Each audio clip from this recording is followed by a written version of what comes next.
ass. Yes, Mr. Tungavailoa, I'm confused, Tua. The Bills get the 2 seed. The Steelers are a playoff team. The Saints learned from Kaepernick and didn't take a knee, but still found controversy. Coaches were fired. Jordan Love has the Packers rolling. Welcome to the real winners and losers from NFL Week 18. The conclusion of the regular season. I am Brandon Perna, and before I reveal who won and who really lost, I've got the Blop 10 plays. The Blop 10, now being used by doctors to cure concussions and erectile dysfunction. Are they linked? We'll never know. Blop 10, this Minshew graphic. All I know is that we, as a nation, missed out on Gardner Minshew starting a playoff game. But this is the man and face I see at the foot of my bed when I take one too many Benadryl before I go to sleep. Plop 9, Steve Mariucci. Waterboards Michael Irvin on the NFL Network? This is just step 1 in gearing up football fans for when they take the international series to Guantanamo Bay. But luckily, we won't have to worry about a weird kickoff time because all the fans in attendance are being sleep deprived anyway. Number 8, eligible tackle. Dan Skipper catches a pass. This was a nice little FU for what happened last week, but the joke is ultimately on the Lions because Skipper is going to be starting at tight end next week. Blop 7, one of my all-time favorite plays, the double turnover. The Jets pick off Bailey Zappi and then fumble it back to the Patriots to keep them in this game.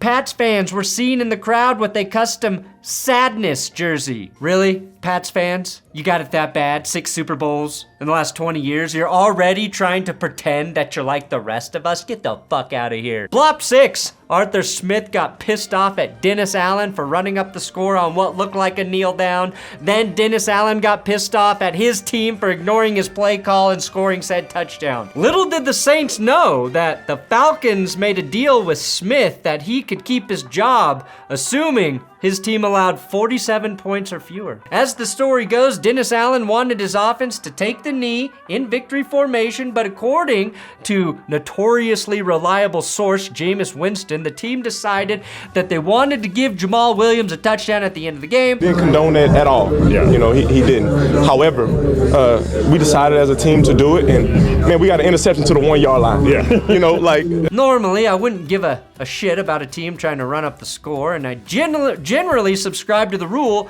if you don't want them to score, you should stop them. I think the problem here is that the Saints got into victory formation, which is a universal sign that the game is coming to an end and that players do not need to try. If you want to score a touchdown, that's fine. Just line up in a normal formation and do it like a man. Blop 5, Melvin Gordon fumbles in the rain. Some things, they just never change. If I'm the Ravens, the absolute last thing I'm doing in the middle of a downpour is letting Melvin Gordon within 10 yards of the football. That's like leaving Stephen Hawking around a bunch of little people in a chalkboard. Blop 4, Vic Fangio saying Josh Allen is like John Elway on steroids. The guy is the new John Elway on steroids. And I don't mean he's taking steroids. He's just bigger, faster. All this tells me is that John Elway was clean his whole career, and Josh Allen definitely got a random drug test on Monday. Blop 3, DJ Chark fumbling before the end zone. Yes, I still love this rule. All the Panthers needed was a couple inches to score their first point since Christmas Eve. And of course, this happened. Carolina getting shut out in the final 2 weeks of this season is the gift David Tepper deserved. Blop 2, how is running into the kicker or roughing the kicker a penalty, but dry humping the kicker in front of a national audience for 10 seconds? How is this totally acceptable in the officials' eyes? And honestly, the punter should be penalized for trying to flop. And number 1, it's a shared honor going to Calvin Ridley / Trevor Lawrence / Gardner Minshew / Tyler Goodson, all guys with the game on the line being this close. Cannot connect. So close that we don't know who to blame, the quarterback or the ball catcher. All blops. But my blop 0, my biggest loser, the Eagles. The Eagles actually may have done themselves a huge favor by not beating the Giants. Sure, they're backing into the playoffs like the 2021 Cardinals.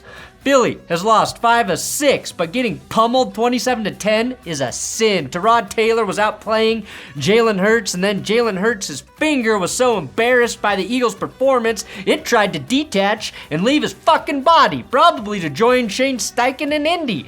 A.J. Brown went down with an injury as well, and the team that looked tough and gritty at 10-1 looks like they shouldn't even be in the playoffs. But by losing, they play the 4-seed Buccaneers, who look a hell of a lot more beatable than the Packers or Rams right now. Winners? The Ravens, who got to rest their starters in a meaningless game. Also winners? The Steelers, who actually won the game and got into the playoffs. Even with the win, the Steelers needed a lot of help to get into the postseason, and they got all of the help. Last week, I gave my winning duo to Najee Harris and Jaylen Warren, so this week it's going to Najee Harris, but to share with Mason Rudolph. Najee had another 100-yard game in this one in a monsoon, and Rudolph went 18 of 20. Only 152 yards, sure, but that efficiency in those conditions is impressive. Even more impressive, this touchdown, which was a 71-yarder by Deontay Johnson. All 3 of Mason Rudolph touchdowns this season have been for 60 yards or more. Worst injury? That's going to TJ Watt, who tore his MCL in this game. Arguably the most important Steeler right now. He won't be able to play in the wild card against the Bills, and that sucks for the Steelers. Biggest season-long winners? The Houston Texans. They hired the right coach, and likely Coach of the Year winner in DeMeco Ryans, check. Franchise QB in the draft, check. Postseason berth that turned into division win because of the dumbass Jags, check. The Texans' first play of the game was this 75-yard dime to Nico Collins for the touchdown. Perfect throw, perfect receiver, burning his man, perfect play.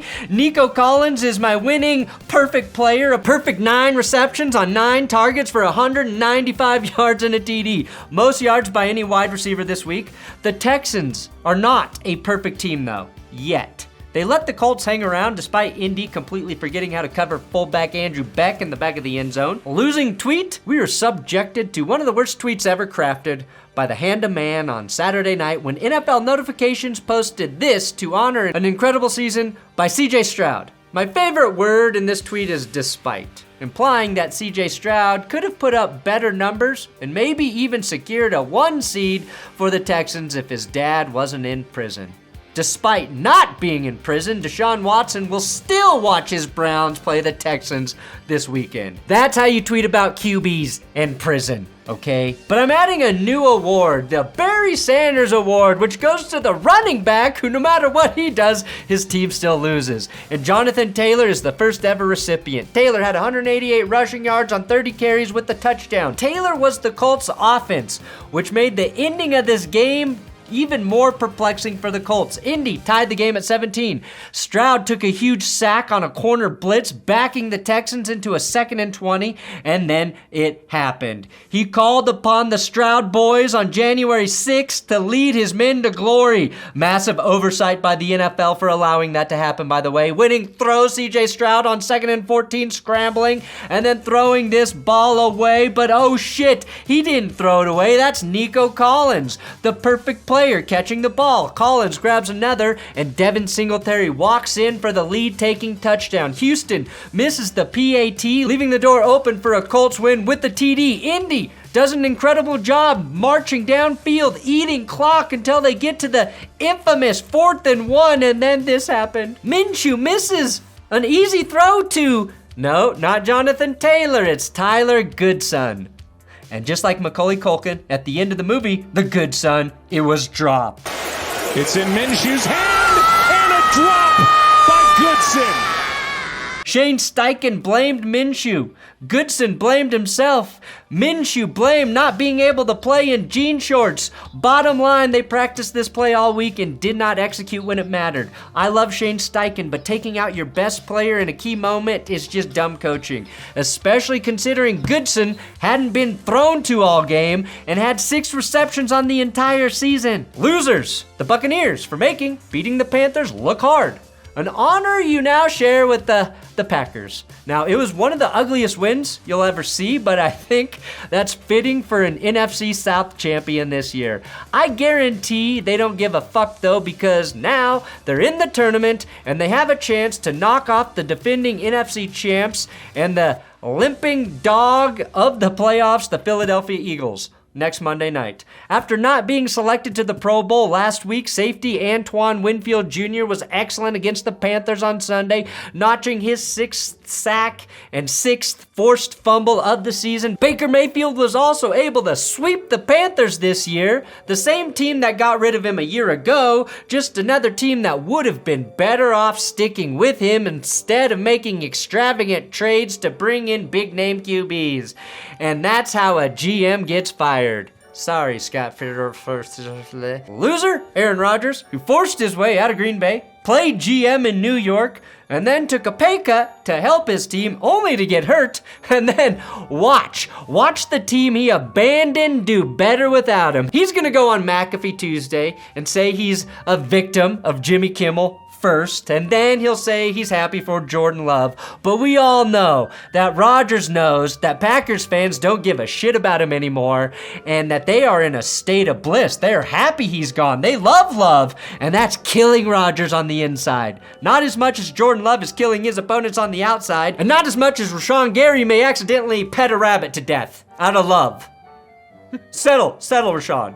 Stop playing with that man! Losing jinx, my supposed perna curse. Saturday, I posted a video singing the praises of Jordan Love, and instead of making me look stupid 24 hours later like Tommy DeVito, Love had another terrific game in a gotta have it scenario against the rival Bears, vaulting the Packers into the postseason and capping off a 32 touchdown, 4,100 yard season in his first year as Green Bay's starting QB. Just like their last quarterback, Love owned Chicago until proven otherwise. He has 2 wins and 2 starts against the Bears, which is more wins than the Bears have against the Packers in the last 8 years.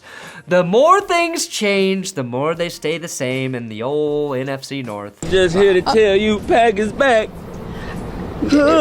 And the officiating crew that's earned the Fuck the Refs blend of coffee, available at benchwarmerbrew.com, my coffee company, goes to all of the refs in this game. I think the bad calls ultimately evened out, but this was called a first down, this was not called roughing, this was not a touchdown, and this was rule the catch. Thank God Matt LaFleur gets paid extra to test the durability of the headsets every week. Otherwise, I think he too wants to F the refs over at benchwarmerbrew.com. Winners, the Bills. Josh Allen and Tua respect each other so much that they started this game by exchanging really dumb interceptions. The Bills have the best offense in the NFL. And they also have the best offense at not scoring in the NFL. Josh Allen is like a guy who can beat a video game on the hardest setting, but only after he dies 30 times on the first level on the easy setting. Josh Allen's second interception would have been quite possibly the best throw of the game if Gabe Davis doesn't fall down in the back of the end zone. 10 minutes later, Josh Allen completes this bomb to Stephon Diggs with pressure in his face and off his back foot. And then Allen misses Diggs for the easy, wide open touchdown. And the first half ends with the Dolphins up 14-7 after James Cook drops an incredibly easy touchdown, followed by the Bills coming inches short of the goal line and running out of time. In the second half, we get another Josh Allen turnover in the red zone, this time a fumble. It is great play, horrible play, great play, horrible play, great play, horrible play. It's not all Josh Allen, but a lot of it is, but he never gets help when he needs help. The Bills lost week 1 because of a walk-off punt return touchdown, remember? Well, Deontay Hardy got Buffalo back in this game with a 95-yard punt return at the top of the 4th quarter. After that TD, Buffalo took the lead with a Dawson Knox score.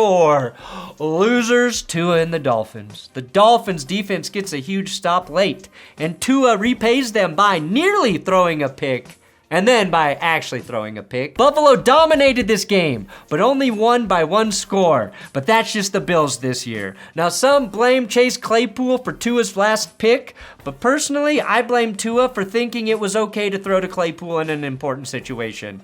That's just as bad as handing the ball to Melvin Gordon in the fucking rain. Yeah, I called some trash fucking plays. that will fucking happen. Congratulations, Miami. You choked away the AFC East to a team that was 6-6 after Thanksgiving. And now you have to go to Arrowhead on Sunday night. The good news is that if you blow that game, most people aren't even going to see it because history will be made with the first streaming-only playoff game as the Dolphins take on the Chiefs exclusively on the pissing cock. The season-long losers, the losingest losers, all of the teams who played for nothing in the final week except for, I don't know, slightly better draft position.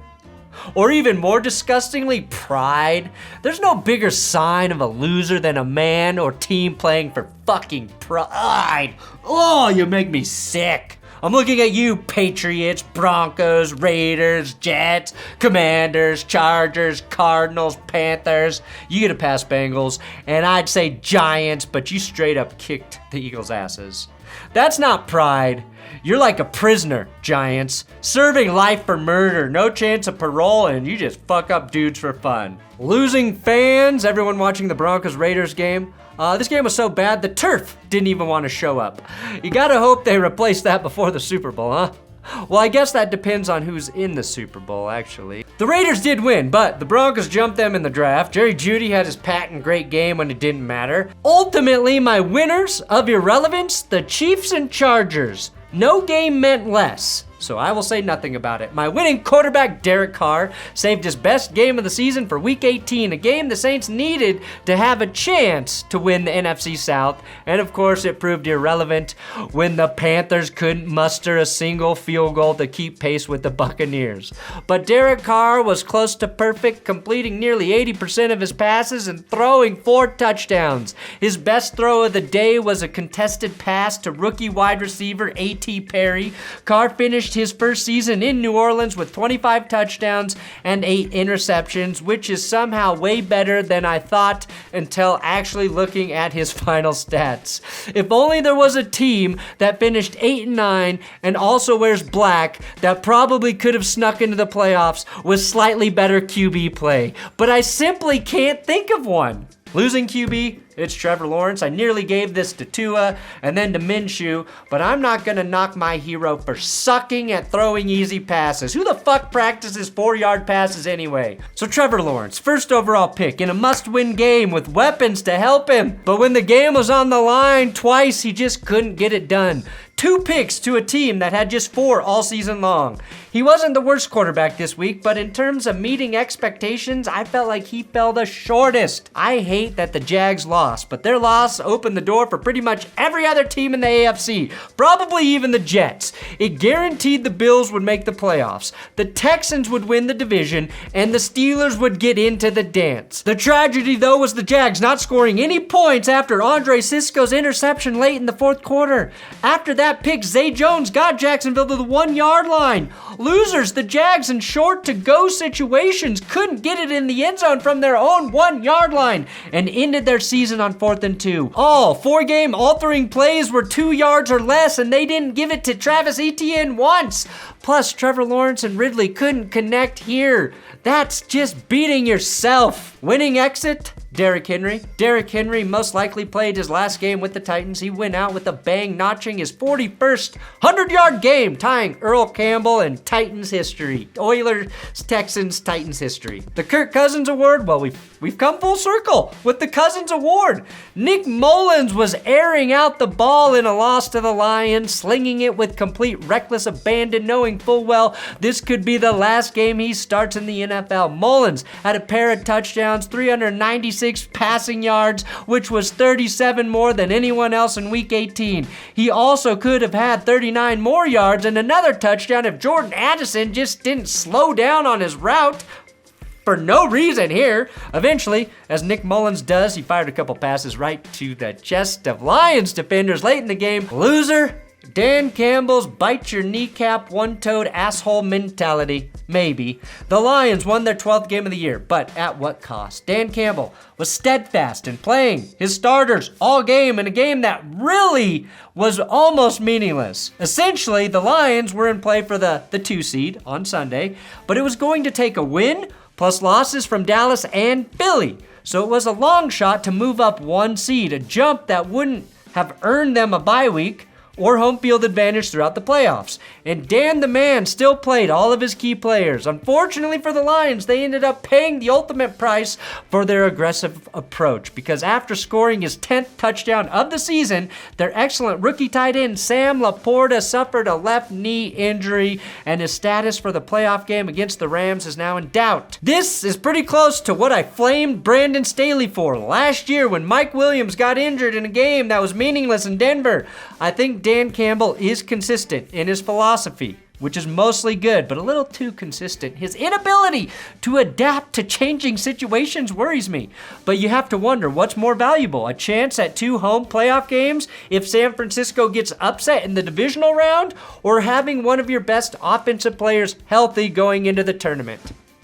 Oh, no you don't. It's having Sam Laporta on the fucking field, who set the rookie record for receptions in this game, surpassing 82, finishing with 86. Luckily, there are other guys on the Lions offense that can get it done. With Laporta, Jahmyr Gibbs, Amon-Ra St. Brown, and David Montgomery each finished the season with double-digit TDs. 2013, and that insane Broncos offense, the only other team in NFL history to do that. Winning prediction, Dak Prescott said before the season that he wouldn't throw 10 picks. And I'll be damned, he didn't throw 10 picks. Just 9 on the season. And I'm no math guy, but 9 interceptions is not 10.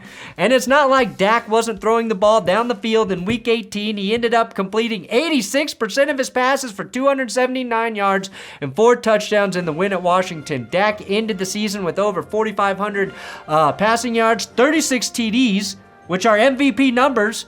I'm not sure exactly when we decided he definitely wasn't the MVP and Lamar Jackson was, but I guess 12 wins is fewer than 13 wins, which Lamar finished with. So once again, the best player on the best team is going to win it. Ultimately, none of this shit matters for Dak and the Cowboys. The only thing they can do that means anything this year is at least getting past the divisional round, and the first step comes next week at home against the Red Hot Packers. Winning rookie? Congrats to Puka Nacua, who ended the season with 105 receptions, 1,481 yards, breaking a 63-year-old record for most receiving yards for a rookie against the 49ers. A record where McVay pulled him as soon as he got it.